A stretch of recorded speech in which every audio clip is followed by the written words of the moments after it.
Cewek ini pakai aplikasi Sleep Cycle buat bantu tidur. Tapi pas rekaman diputer, ada suara aneh yang terekam.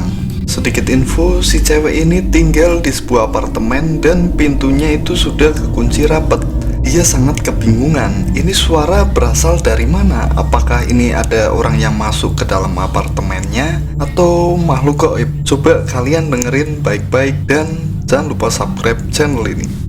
Waka. Oh, Ya. Waka waka baka baka.